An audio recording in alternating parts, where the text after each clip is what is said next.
사람을 기쁘게 만드는 그런 그 말들이 있습니다. 누군가가 나를 염려해 주거나 또 혹은 따뜻한 말을 건네주게 될 때 우리의 마음은 설레기도 하고 또 그리고 기쁜 그런 그 마음과 생각이 들게 되죠. 그런 그 따뜻하게 만들어주는 말들 가운데서 단연코 제일 으뜸이 되는 그런 그 말이 있다면 누군가가 나를 좋아한다라는 그런 그 이야기를 들었을 때일 것입니다. 뭐 단순히 누군가가 나를 좋아한다라고 하는 것이 청춘 남녀들에 대한 그런 그 전유물 같은 이야기로 생각이 될 수도 있지만 나이가 많건 적건 간에 또 다른 누군가가 나에 대해서 호감이 있다라고 하는 그런 그 이야기를 듣게 되면 마음 한편에서 따뜻함이 울려지게 되는 그런 그 시간들을 가지게 됩니다. 그리고 나도 그 사람을 볼 때 왠지 모르는 그런 그 마음에 그런 호감 같은 것이 따뜻한 마음이 올라오게 되는 것도 사실이죠. 그래서 아이여도 어른이어도 누군가 나에게 호감이 있다, 또 좋아한다 이런 그 표현들의 이야기를 듣고 하게 되는 것이 활력이 되어지는 그런 그 측면을 분명히 가지고 있습니다.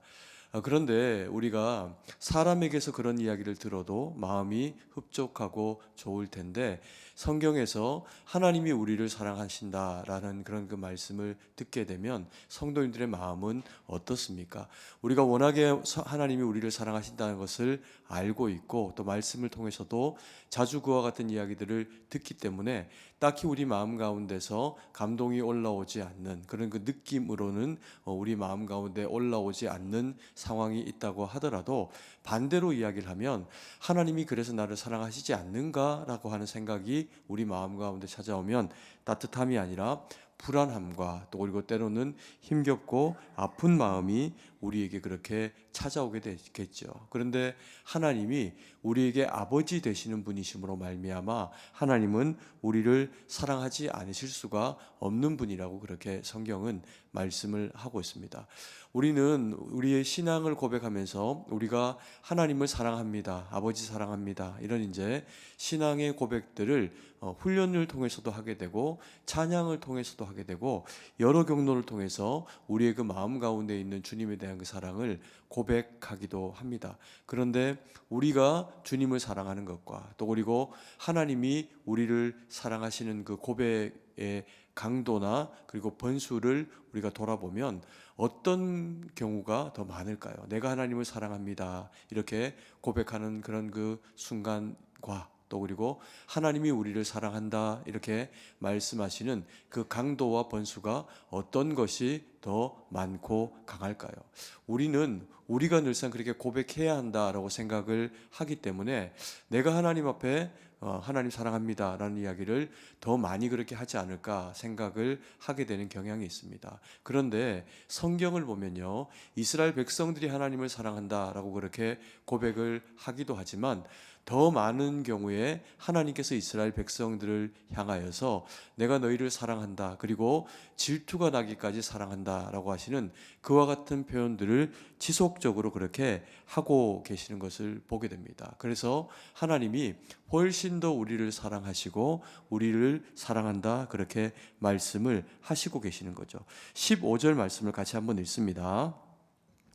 여호와께서 오직 내 조상들을 기뻐하시고 그들을 사랑하사 그들의 후손인 너희를 만민 중에서 택하셨음이 오늘과 같으니라. 모세는 그래서 뭐라고 이야기를 하냐 하면 이스라엘 백성들을 하나님께서 기뻐하신다 그렇게 이야기합니다. 그리고 사랑하신다라고 그렇게 이야기하면서 기뻐한다. 매 순간 우리와 함께 하신 것을 하나님이 즐거워하시고 또 근본적으로 우리를 사랑하신다. 그렇게 이제 말씀을 하고 계신 거죠. 그 이유가 뭐냐 하면 만민 중에서 세상에 수많은 사람들 가운데서 우리를 택하고 그리고 선택하셨기 때문에 우리를 기뻐하시고 사랑하신다라고 성경이 그렇게 말씀을 하고 있습니다. 그래서 가끔씩 우리는 그런 생각이 들 때가 있죠. 내가 나를 사랑하지 못하는 그런 그 마음을 느끼거나 혹은 타인에게서 특별히 내가 사랑받는다라고 하는 느낌을 얻지 못하게 되는 그런 그 경우에 하나님도 나를 사랑하시지 않는가라고 하는 생각이 우리 마음 가운데 찾아오는 경우들이 있습니다. 그런데 성경은 그렇게 이야기하지 않습니다. 왜냐하면 하나님이 우리를 선택하여 구속하신 그 이유 자체가 성경은 사랑하시기 때문이다라고 그렇게 말씀을 하고 계시고요. 그리고 그 사랑을 주님의 십자가의 사랑으로 우리 가운데 완성하셨기 때문에 이 사랑은 변개치 않는 주님의 그런 그 사랑입니다. 그래서 우리가 이런 사랑을 하나님 앞에 받다 보니까 우리가 누군가를 사랑하면요, 그 사랑하는 사람에게서 우리도 돌려받고 싶은 게 있습니다. 그게 뭐냐 하면 사랑이라는 거죠. 사랑을 주고 또 사랑을 받기를 원하는 겁니다. 심지어는 나는 사랑하는데 그 상대편이 나를 그저 좀 호감 있다, 좋아한다라고 하는 그런 정도의 어떤 마음을 가지고 있다는 것을 우리가 알게 되면 섭섭한 겁니다. 내 사랑을, 내가 사랑하는 만큼의 사랑을 나에게도 그렇게 베풀어 주면 좋겠다, 이런 마음이 당연히 우리 마음 가운데 그렇게 생겨나게 되겠죠. 하나님께서도 우리에게 그런 마음을 가지시면서 동시에 우리에게 하나님을 향한 그런 그 사랑을 요구하시는 이제 그런 그 모습을 우리 가운데 보여주십니다. 그래서 사랑하는 우리에게 기대하시는 바가 있다는 겁니다. 오늘 성경의 말씀에 그 첫 번째로 그래서 하나님께서 우리에게 기대하시고 계시는 모습을 뭐라고 표현하냐 하면 너희는 마음의 할례를 행하라 라고 그렇게 말씀을 하고 있습니다. 16절 말씀인데요, 같이 한번 읽습니다. 그러므로 너희는 마음의 할례를 행하고 다시는 목을 곧게 하지 말라. 할례는 이스라엘 백성이라면 누구도 피할 수 없는 그런 그 일입니다. 그런데 할례는 이 남성의 생식의 표피를 제거하는 그런 그 육체의 흠집을 내게 되는 그런 그 작업이죠. 그래서 이스라엘 백성이라고 하면 누구라도 지울 수 없는 흔적이 되는 이 할례를 그들의 그 몸 가운데 지니고 다니면서 자신이 봐도 남이 봐도 그리스도인 혹은 유대인이다라고 하는 것을 부인할 수 없도록 만들어준 장치가 바로 이 할례라고 하는 겁니다. 그런데 오늘 모세가 이스라엘 백성들에게 이 할례에 대해서 이야기를 하면서 너희는 어디에다 할례를 받으라고 이야기를 합니까? 마음에 받으라라고 그렇게 이야기합니다. 그런데 실제로 할례는 육체에다가 하는 거죠. 그런데 왜 모세는 이렇게 마음에다가 할례를 하라라고 그렇게 이야기를 하고 있을까요? 사실 이 표현이 굉장히 놀라운 것은 이스라엘 백성들은 몸의 할례를 받고요. 그리고 또 이후에 예수님께서 이 땅 가운데 오셔서 우리를 구속하고 난 이후에는 할례를 더 이상 그리스도인들이 받지를 않습니다. 바울도 그것을 그가 전하는 복음을 전하는 이스라엘 백성 이외 이방인들을 만나게 되었을 때 그들이 예수님을 믿었기 때문에 너희가 할례를 받아야 된다, 이렇게 이야기하지를 않고 있습니다. 오히려 할례를 마음에 받아라 라고 그렇게 말씀을 하고 있는 것을 보게 되죠. 그런데도 이 모세는 바울에게 배운 사람도 아닌데 이와 같이 마음의 할례를 받으라 라고 하는 표현을 하게 됩니다. 모세가 이스라엘 백성들을 모압 광야에다가 모아놓고 마음의 할례를 받으라라고 하는 것은 그러면 어떤 의미를 가질까요? 이제 두 가지 정도의 의미로 유추해 볼 수가 있습니다. 하나는 이스라엘 백성들이 지금 현재 있는 상태가 어디냐 하면 모압 광야입니다. 이들은 40년 가량을 광야를 걷고 돌면서 살아왔습니다. 하나님께서 이스라엘 백성들을 애굽에서부터 이끌어내시고 신광야로 들어서고 난 이후에는 하나님이 그들을 인도하시는 그 방편이 뭐냐면요, 때로는 구름 기둥으로, 그리고 또 밤에는 불 기둥으로 이스라엘 백성들과 함께 하시면서 해를 가리워 주시고 낮에 그들이 걸을 수 있도록 하십니다. 그리고 또 밤에는 불 기둥으로 어두움 가운데서 이스라엘 백성들이 표대가 되어지는 하나님의 그 인도하심을 따라서 그렇게 걷도록 불기둥을 그들 가운데 허락을 하셨습니다. 그래서 이스라엘 백성들이 40년 동안에 한 것은 다른 게 아니고요, 걷는 겁니다. 하나님이 걸으라 하면 걷고 멈춰 서라 하면 멈춰 서고 텐트를 치라 하면 거기에서 유숙하면서 머물러 지낸 겁니다. 그래서 이스라엘 백성들이 40년 동안에 한결같이 했던 걷는 일, 이 행군이라고 하는 일은 걸어야 하는 일이기 때문에 당연히 그 기간 동안에 이스라엘 백성들이 할례를 원활하게 진행을 할 수가 없습니다. 그래서 할례를 행해야 하는, 반드시 할례가 있어야 하는 족속들임에도 불구하고 할례 없는 일정한 기간 동안의 시간들을 이스라엘 백성들이 보내게 된 거죠. 그래서 그들을 불러 모세가 세워놓고 말씀을 전하기를 너희의 정체성은 할례를 통해서 확인되어질 수 있다라고 하는 것을 이야기를 하고 있는 겁니다. 비록 너희가 광야에 그런 그 걷는 시간들을 보내야 하기 때문에, 행군해야 하기 때문에 지금까지는 할례를 받지 못했다고 하더라도, 그러면 너희는 그럼에도 불구하고 육체의 할례가 아닌 마음의 할례라도 너희는 받아야 된다는 겁니다. 그러면서 이스라엘 백성으로 하여금 장차 너희가 들어가서 살게 되는 그 가나안 땅에 들어가면 너희는 반드시 할례를 행해라 라고 하는 것을 이스라엘 백성들에게 교육을 하게 되죠.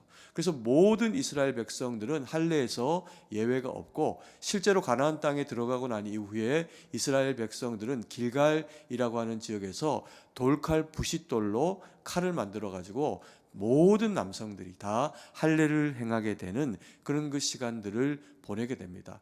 쉽지 않고 힘든 시간이었을 것임에도 불구하고 이스라엘 백성들이 가나안 땅에 들어가서 살게 되는 그 순간부터는 육체의 할례를 하나님이 다시 행하게 되는 것을 통해서 이스라엘 백성들이 자신이 하나님의 백성이라는 것을 절대로 잊어버리지 못하도록 그와 같은 장치를 하시는 겁니다. 그리고 모세가 이야기하는 이 마음의 할례가 가지는 두 번째 의미가 뭐냐 하면, 바울이 우리에게 설명하고 있는 마음의 할례에 해당하는 내용과 전혀 다르지 않은, 정확하게 할례는 마음이 하는 거라는 겁니다. 그래서 이스라엘 백성들이 육체의 할례를 하는 것도 실제로는 육체의 할례를 하는 것이 중요한 것이 아니라 그들의 그 마음이 여호와께로 나아가고 마음의 할례를 하나님 앞에 드리는 백성이 되는 것을 인해서 그들이 말씀을 붙잡고 살아가는 그런 그 참된 이스라엘 백성들이 되게 하시기 위해서 육체의 할례를 하나님께서 이스라엘 백성들에게 새기도록 그렇게 하셨다는 거죠. 그러니까 이스라엘 백성들이라면 당연히 모세는 근본되게 하나님 앞에서 마음의 할례를 행하고 주님 앞에서 마음의 표피를 제하고 살아가야 할 것에 대해서 그렇게 이야기를 하고 있는 겁니다. 그러면 우리가 마음의 할례라고 하는 것이 바울도 우리 그리스도인들이 받아야 하는 것이다 라고 이야기하고, 모세도 심지어 광야의 이스라엘 백성들에게 마음의 할례가 너희 가운데 있어야 된다라고 그렇게 이야기를 하고 있는데, 우리는 그러면 이 마음의 할례를 도대체 어떻게 받는 것일까요? 근본적으로는 우리는 예수 그리스도께서 십자가에 우리를 위해서 죽으시고 우리에게 그것을 믿는 믿음을 허락하신 것을 인해 가지고 우리의 마음이 주께 드려진 대상이 되었습니다. 그래서 우리는 날마다 하나님 앞에 이미 마음의 할례를 경험하고 받은 자들로 그렇게 살아가야 하고 그렇게 살아가게 됩니다. 그런데 그렇게 살아가야 하는 우리에게 그렇게 살아갈 수 있게 하시기 위해 가지고 하나님이 우리에게 날마다 마음의 할례를 새롭게 기념하고 새롭게 우리의 마음 가운데 새기도록 하신 그 작업이 있습니다. 이게 뭐냐면요, 이스라엘 백성들에게는 육체의 할례라면 그리스도인들에게는 예배입니다. 그래서 우리가 주일날 주님 앞에 한 주를 살아가기 위해 가지고 하나님 앞에 나와서 드리게 되는 이 예배가 우리의 마음 가운데 있는 죄성과 어리석음과 악함과 세상과 타협하려고 하는 어리석고 악한 우리의 그 내면의 모습들을 깎아 잘라내고 다시 하나님 앞에서 온전케 되어지는 모습으로 새김바 되어지는 마음의 할례가 이루어지는 시간이 예배라는 겁니다. 그래서 예배는 중요하고요, 우리들도 예배가 제일 중요하기 때문에 주일날 교회 올 때 마음을 정하게 하고 또 예물을 준비하고 그렇게 하나님 앞에 나와서 예배로 주님 앞에 마음의 할례를 새롭게 하는 시간을 가지는 겁니다. 그리고 우리의 자녀들에게도 꼭 예배를 드려야 한다.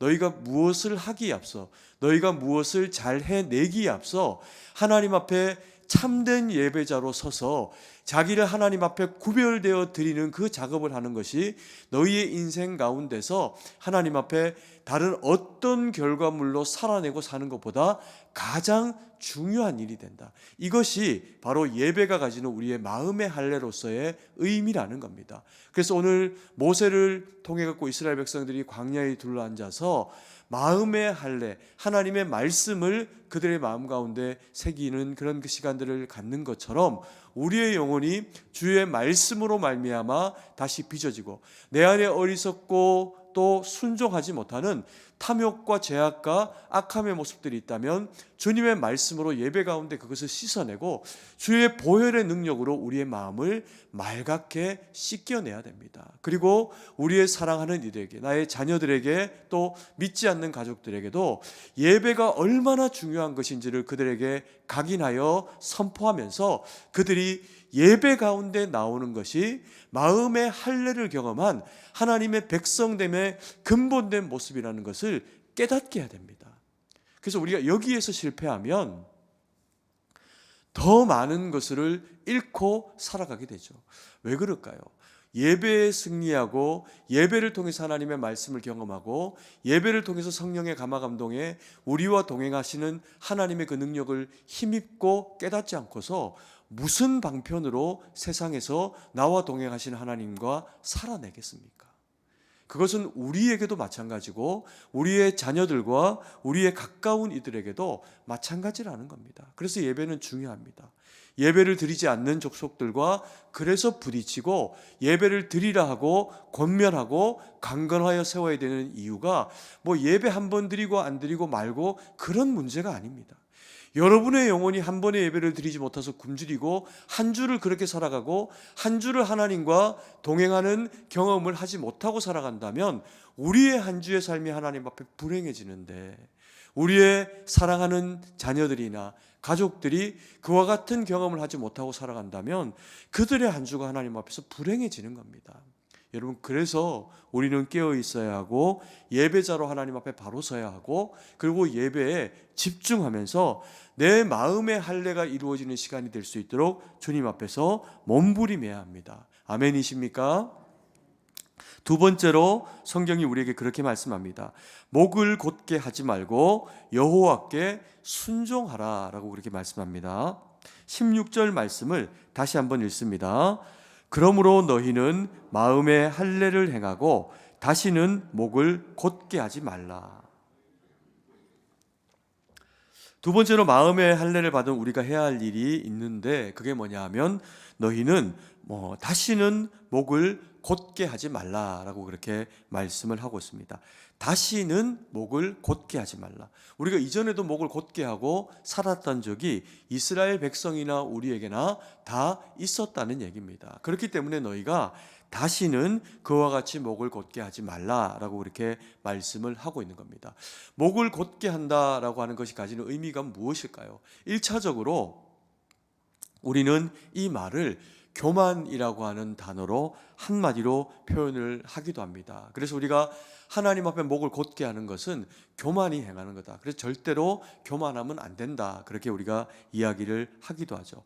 성경에서 목이 곧은 백성이라고 하는 그런 그 대상으로서의 대표적인 인물이 있습니다. 대표적인 인물이 누구냐 하면 바로 우리가 잘 아는 바로입니다. 바로 그가 하나님 앞에서 목을 곧게 하고 한 일이 있습니다. 교만하여져서 그가 목을 곧게 했더니 되어진 결과가 뭐냐 하면 하나님과 대적하여 싸운 겁니다.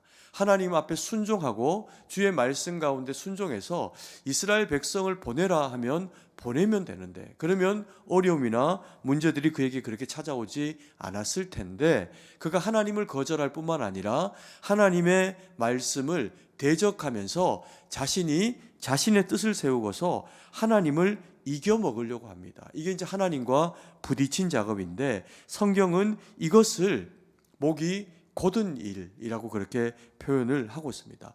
그리고 또 이스라엘 백성들을 향해서도 하나님께서 그렇게 이야기하시죠. 너희는 목이 곧은 백성 족속이라 이렇게 이제 표현을 하면서 이스라엘 백성들을 나무라시는 모습을 보이실 때가 있습니다. 그때 또한 언제일까요? 그때 또한 이스라엘 백성들이 하나님을 대적하고 하나님과 부딪히려고 하는 그런 그 어리석은 모습을 보일 때입니다. 이스라엘 역사를 성경을 통해서 만나면 이스라엘 백성들이 목을 곧게 하고 하나님과 부딪히면서 얼마나 많은 고초와 힘겨움을 당했는지 모릅니다. 그래서 그들이 하나님 앞에 목을 곧게 했을 때, 부딪혔을 때가 성경에 기록되어 있는 이스라엘 백성들에게 찾아온 불행의 모습입니다. 그러면 당연히 이것을 제하고 살아가야 하겠죠. 그러면 성경이 이야기를 하고 있는 이 목을 곧게 하는 것, 이스라엘 백성들이 하나님 앞에서 목을 곧게 하는 것, 그것은 어떤 것이었을까요?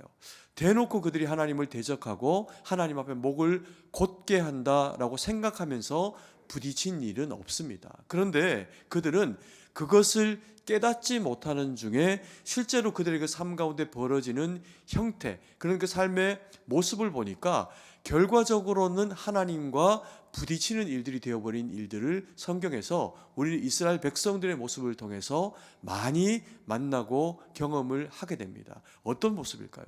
불순종입니다. 하나님의 말씀에 불순종하고 하나님이 선히 행하라, 하나님이 이렇게 하라, 저렇게 하라 말씀하실 때 마치 꼭 동화 속에 나오는 청개구리처럼 내 생각에는 이라고 하는 그런 그 마음의 소리를 따라 가지고 각자 소견에 옳은 대로 선택하고 그것이 옳은 양 행하게 되면서 하나님의 말씀에 부딪히게 되는 거죠. 그런데 하나님은 그런 그 부딪힘에서 우리에게 지는 분이 아닙니다. 10장 17절 말씀을 같이 한번 읽도록 하겠습니다. 너희의 하나님 여호와는 신 가운데 신이시며 주 가운데 주시오 크고 능하시며 두려우신 하나님이시라. 사람을 외모로 보지 아니하시며 뇌물을 받지 아니하시고. 하나님이 어떤 분이냐 그렇게 표현되어 있냐 하면 첫 번째로는요, 신 가운데 신이고 주 가운데 주고 크고 능하신 두려운 하나님이다, 그렇게 표현하고 있습니다. 세상에 하나님의 존재와 비길 만한 다른 어떤 존재가 우리에게 없다는 이야기죠. 그래서 하나님은 절대적으로 옳으시고 절대적으로 우리 가운데 선포하시는 그 말씀에 대해서 그래서 우리가 100% 순종해 드려야 하는 대상이 바로 하나님이시다. 성경이 그렇게 말씀을 하고 있습니다. 너무 다행인 것은 그런 그 절대적인 신이신 하나님이 사람을 외모로 보지 않고 뇌물을 받아서 굽어진 판단을 우리 가운데 하시지를 않는다는 겁니다. 하나님이 사람을 외모로 보지 않는다. 외모로 보지 않는다는 것이 어떤 것일까요? 우리의 그야말로 외형이 더 예쁘다고. 사람은 그럴 수 있습니다. 누가 더 곱고 누가 더 잘생겨 보이면 그 사람에게 호감을 가지게 되고요. 혹 그 사람이 때로는 좀 잘못하거나 어리석게 행해도 내가 그 사람에게 호감이 있고 호감을 가지게 하는 어떤 영역이 있으니 그를 뭐라 하지도 않고 여전히 좋아하기도 하고 심지어 따르기도 하는 그런 그 외모로 판단하는 모습이 우리 가운데 있습니다. 근데 하나님은 그렇지 않다는 거예요. 네가 생긴 게 예뻐서 좋은 학벌을 가져서 좋은 집안에서 태어났기 때문에 내가 너를 귀하게 여긴다, 그러시지 않는다는 겁니다. 하나님은 그저 우리를 외모로 보지 않고 사랑하시기 때문에 우리를 그렇게 귀하게 여기신다는 겁니다. 그러면 하나님이 외모로 판단하고 외모로 보시지 않는다라고 하면 하나님은 무엇으로 사람을 판단하실까요? 우리의 행함과 삶의 흔적을 통해 가지고 우리를 판단하신다는 겁니다. 그 삶의 흔적이라고 하는 것이 행위로 말미암는 구원을 이야기하는 것은 아닙니다. 그럼 무엇을 이야기하는 걸까요? 하나님이 우리에게 귀하게 보시는 것은 뭐냐 하면 마음의 할례를 받은 우리가 주님의 말씀을 따라 주신 예배 가운데 주신 말씀으로 순종해내며 불순종하지 않고 살아가는 우리의 그 삶의 족적들을 주님이 판단하신다는 겁니다.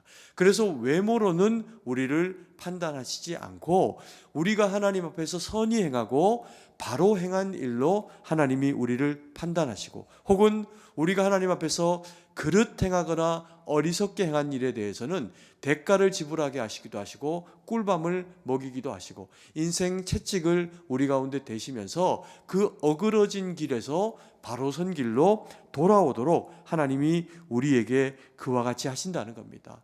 그래서 우리 믿음의 사람들은 마음의 할례를 가지고요, 그리고 하나님을 대적하지 말고 하나님의 말씀에 순종하며 예배 가운데 집중하면서 하나님이 우리에게 뭐라고 말씀하시는지, 무엇을 요구하시는지, 어떤 명령과 규례와 법도를 우리 가운데 선포하시는지 그것을 듣고 마음에 새기고 그렇게 살아가야 한다는 겁니다.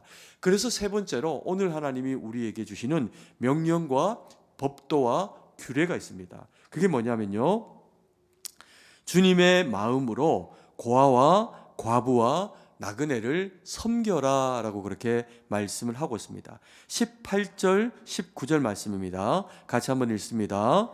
고아와 과부를 위하여 정의를 행하시며 나그네를 사랑하여 그에게 떡과 옷을 주시나니 너희는 나그네를 사랑하라. 전에 너희도 애굽 땅에서 나그네 되었음이니라.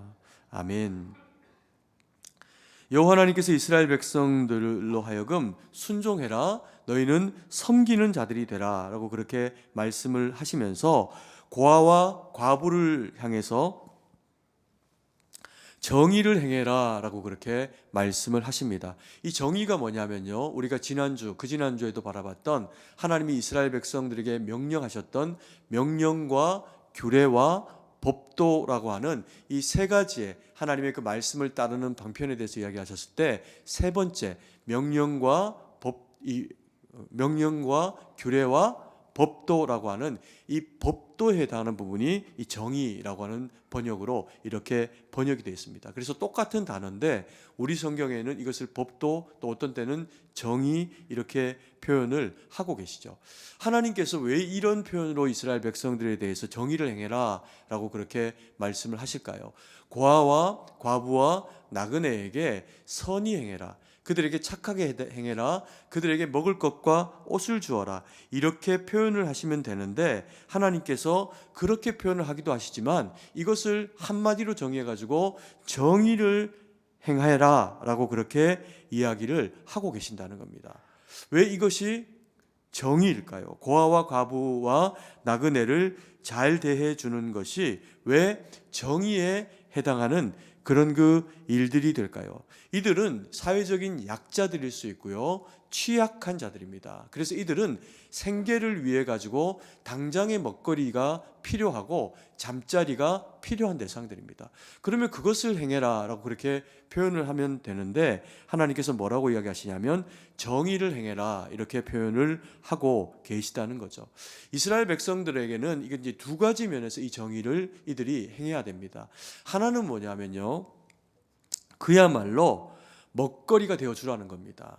고아와 과부들에게는 땅이 없습니다. 기업이 없습니다. 있던 것도 친족들에게 빼앗기게 됩니다. 그러니까 살아갈 수 있는 근거를 잃어버린 그런 그 지체들을 돌아보라는 거죠. 그래서 이스라엘 백성들의 그런 그 율법에 보면은 그들이 밀 이삭을 보리를 추수를 하게 될 때 한 번에 싹 다 그렇게 거둬들이는 게 아니라 적정한 분량은 그런 그 밭의 한 기퉁이를 다 베지 말고 남겨두라는 겁니다. 그리고 심지어는 거둬들인 그런 그 이삭을 또 땅에다가 다시 뿌리라는 겁니다.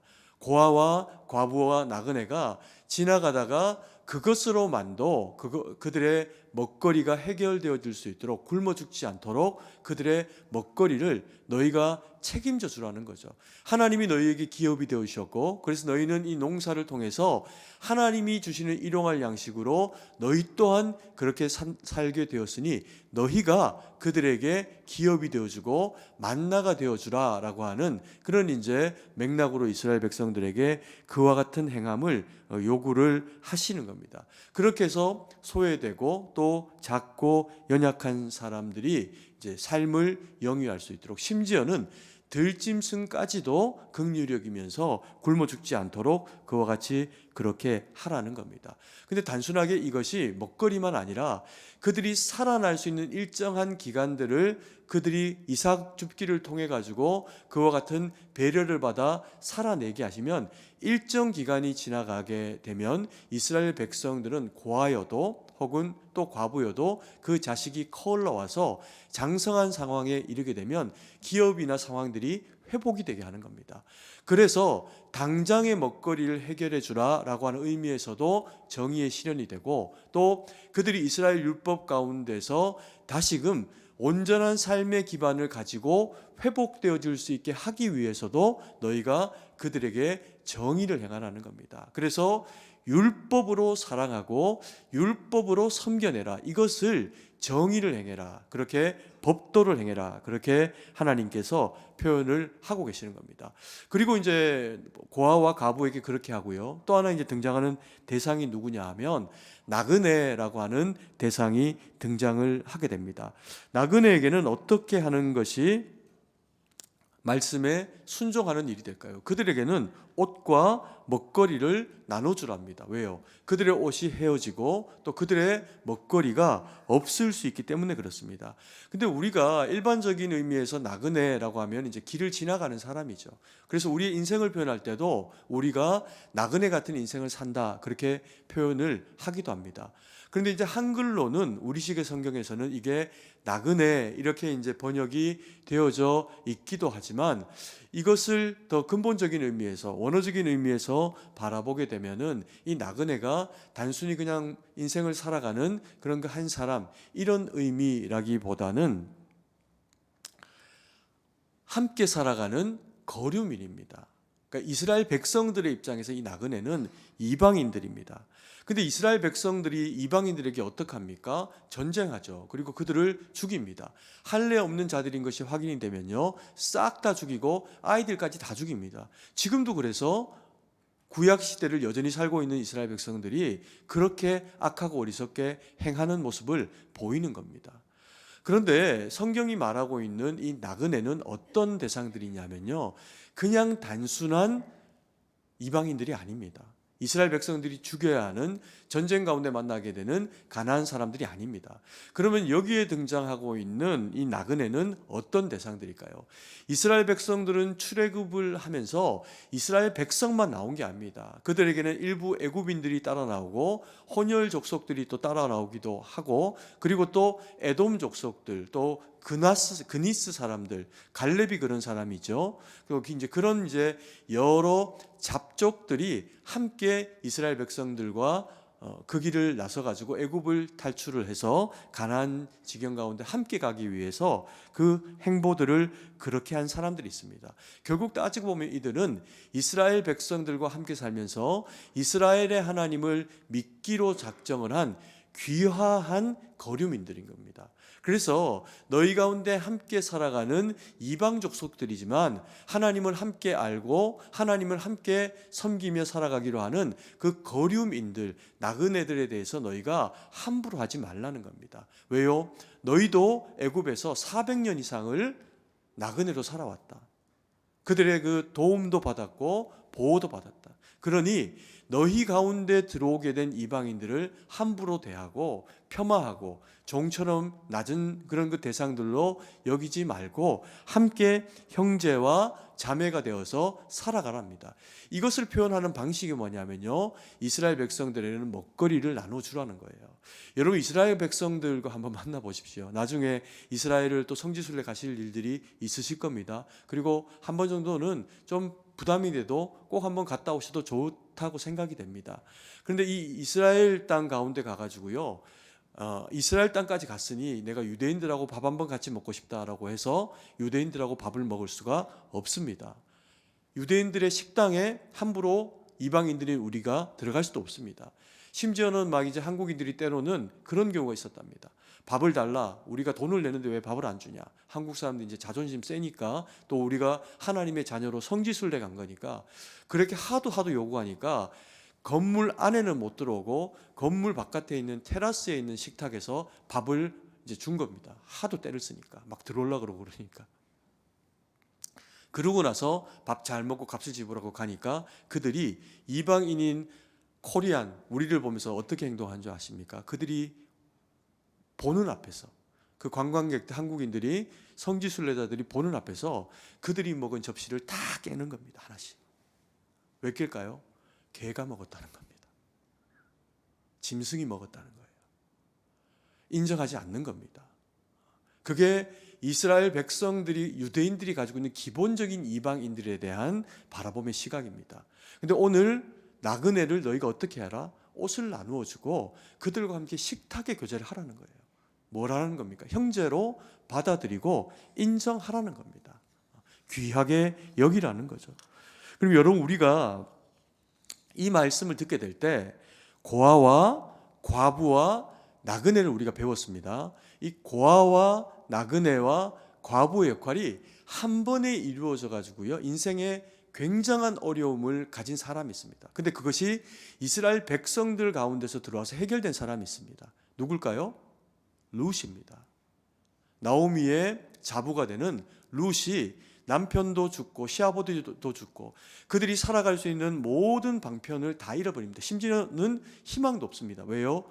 자식을 남기지 않았으니까, 남편이.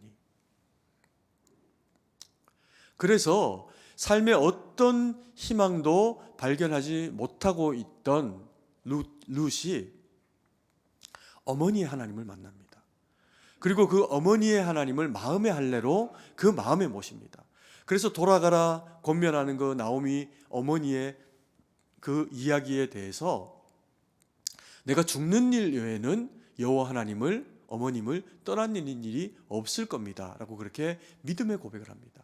그리고는 베들레헴 가운데로 들어오죠. 떡집, 그리고 다시 하나님이 회복을 허락하신 이스라엘 지경 가운데로 그가 나오게 됩니다. 그리고는 그곳에서 함께 살아가면서 하나님의 율법을 쫓아가지고 이삭 죽게 합니다. 그리고 어머니를, 과부된 시어머니를 섬깁니다. 그리고 또 율법을 쫓아가지고 내 마음에 드는 사람에게 들어가는 것이 아니라 어머니가 이야기해 준 그 율법에 적합한 기업 물을 짜대는 보아스를 만나고 순종이라는 과정을 통해서 그와 하나 되는 그런 그 과정을 겪게 됩니다. 보아스도요, 헤세드의 은혜를 그에게 베풉니다. 그래서 그들이 먹고 살아갈 수 있도록 종들을 시켜가지고 이삭을 뿌리게 하고 그것을 룻이 취해서 먹고 살아가게 해줄 뿐만 아니라 나중에는 자기 기업의 일부가 손해가 나는 일이 생김에도 불구하고 자기의 친족이 되는 그런 그 나오미와 룻의 미래를 위해 가지고 자기가 가지고 있는 것들을 할애하여 내놓습니다. 이게 이제 정의라는 겁니다. 누군가는 이것을 외면하는데 보아스는 이것을 끝까지 지키면서 살아가게 되는 거죠. 근데 이렇게 이것을 지키며 살아갔더니 보아스와 율법을 준행해 준 이스라엘 백성들에게 룻이, 나오미가 놀라운 선물을 합니다. 왜요? 흑암 가운데 있었던 이 사사기의 어둠의 시기가 지나가고 나면 그 계보를 통해 가지고 오벳과 그리고 또 이새와 그리고는 다윗이 태어나는 계보를 만들어주면서 이스라엘에게 태양과 같은 왕이 등장을 하도록 돕습니다. 이게 섬김이라는 거예요. 그래서 성경이 우리에게 섬겨라 라고 그렇게 말씀을 하고 계시는 겁니다. 여러분, 우리가 오늘 이 말씀을 마음에 새기면서 우리는 마음의 할례를 받은 자로 예배자로 주님 앞에 서야 합니다. 그리고 주시는 말씀에 순종하면서 주님의 뜻 가운데 살아내야 됩니다. 그리고 오늘 우리가 이 한 주를 살아가면서 순종으로 살아내야 될 그 명분이 되고 능력이 되는 말씀을 우리가 무엇으로 붙잡아야 할까요? 그것이 섬기는 자가 되라는 겁니다. 이스라엘 백성들에게 고아와 과부와 나그네를 섬긴 것처럼 우리도 그렇게 섬기라는 거죠. 그럼 우리는 어떻게 섬기는 것이 이 일을 섬기는 일이 될까요? 여러분, 우리가 물론 이 말을 액면 그대로 받아서 나그네를 또 그리고 고아와 과부를 그렇게 물리적으로 물질적으로 섬겨야 하는 일도 해야 되면 해야 됩니다. 근데 이것을 우리가 영적인 의미로 더 깊이 이것을 바라볼 때요, 우리의 주변에 고아와 우리의 주변에 과부와 우리의 주변에 나그네가 없습니까? 많습니다. 때로는 내 옆에 살아가고 있는 나의 가족이 과부일 수도 있고 고아일 수도 있고 나그네일 수도 있습니다. 왜 그럴까요? 여러분, 우리는 마음의 어느 한순간에 의지하고 있던 무언가가 무너지는 때를 경험할 때가 있습니다. 근데 그때는 내가 아무리 사랑하는 내 아내여도 남편이어도 내가 위로가 되지 않습니다. 그때 그 사람은 어떤 상황 가운데 놓일까요? 고아 같다. 내가 세상에 아무도 없는 자인 것 같다. 이런 생각이 들 때가 있습니다. 또 혹은 내가 과부 같다. 왜요? 신랑 되신 예수님이 그 마음에 경험되지 않는 겁니다. 신랑 되신 예수님과 함께하지 않으면 아무리 세상을 잘 살아도 결국은 지옥을 가는데, 신랑 되신 예수님이 마음에 없는, 그래서 과부로 살아가는 사람들이 우리의 주변에 너무 많다는 겁니다. 그리고 나그네로 살아갑니다. 방랑자로 살아가는 거죠. 원래 뭐 정처 없는 그런 인생인데 뭐라고 하면서 자기 삶의 의미를 하나님의 자녀됨의 그런 그 권세에 두지를 못하고 나그네로 살아가고 있는 사람들이 너무나도 많다는 겁니다. 우리가 그들을 섬기고 도와야 하는 그러면 일은 어떤 일이 될 수가 있을까요? 다른 게 아니라 먼저 복음으로 고아되고 복음으로 과부되고 복음으로 나그네된 자들을 세워내고 살려내는 겁니다. 그러면요, 그들이 하나님의 자녀가 되고 주의 신부가 되고 그리고 하나님의 군사가 됩니다. 이 놀라운 비결이 이루어지는 방편이 복음이라는 겁니다. 그래서 성경은 복음을 받은 예배자인 우리가 마음의 할례를 받고 주님 앞에 순종하면서 행하기를 원하는 가장 1번의 그 일, 이웃을 섬기는 자가 큰 자가 되겠다 하셨는데, 그 일의 궁극적인 가장 중요한 일이 뭐냐 하면 복음이라는 거죠. 우리가 이 말씀을 마음에 받고 우리가 함께 살아가고 있는 우리의 그 이웃들을 영의 눈을 뜨고 바라보니 고아이기도 하고 또 과부이기도 하고 그리고 또 나그네기도 한 그런 그 모습이 있다는 것을 발견하면서 우리가 함께 살아가는 그 모든 삶의 지경 가운데서 우리가 사람을 구하고 살리는 의인으로 세워지는 우리 모두가 되기를 간절히 소망합니다. 그러면 교회가요 풍요로워지고 하나님의 백성이 넘쳐날 겁니다. 그때 나그네로 우리 가운데 우리는 130년 동안 이 예배당에서 이렇게 신앙생활을 함께 하다 보니까 우리는 또 다른 매너리즘이 있는데요, 옆에 있는 사람 말고 새로운 사람을 본 적이 별로 없습니다.